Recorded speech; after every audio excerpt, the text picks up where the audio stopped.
আমি বলি আপনারা বলছেন ওখান থেকে আসতে আমরা এসে পড়ছি, এখন আমরা রাস্তা দিয়ে যাবো, কারণ কি? কেন আমাদের বাধা দিচ্ছেন আপনারা? বাধা দেন, আমরা এখান থেকে ঘুরে আসবো, সমস্যা নেই। আপনারা কেন বাধা দেন? আপনারা পিছিয়ে পিছিয়ে আসছেন, এরপর আবার বাধা দিচ্ছেন, কেন বাধা দিচ্ছেন? কি সমস্যা আপনাদের? কি সমস্যাটা?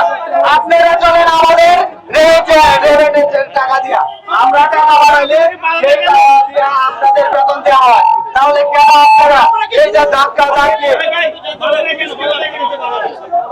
পুলিশ বাধা দেয়? পুলিশ সরকারের কর্মকর্তা, অর্থাৎ আমি বাংলা ভাষায় বলবো, পুলিশ টাকা খাইতে পারতেছে না, সে কারণে আমাদের বাধা দিচ্ছে। না হলে আমরা এখানে শান্তিপূর্ণ একটা আন্দোলন করতেছি, মানববন্ধন সিস্টেম করতেছি, কোনো ভাঙচুর করতেছি না, কিছু না। গাড়ি ঘোড়া এক সাইডে যাচ্ছে, আরেক সাইডে আমরা বসে রয়েছি, সেখানে পুলিশ কেন আমার বাধা দিচ্ছে? কি কারণে? পুলিশ আমাদের বলছে দেশের ক্ষতি করছি। আমরা প্রবাসীরা যদি দেশের ক্ষতি করি, তাহলে দেশের উন্নতি কে করে? দেশের অর্থনৈতিক সচ্ছল রাখে কে? রাখে পুলিশ রাখে। এখন আমার কথা হচ্ছে, পুলিশ আমাদের অনেক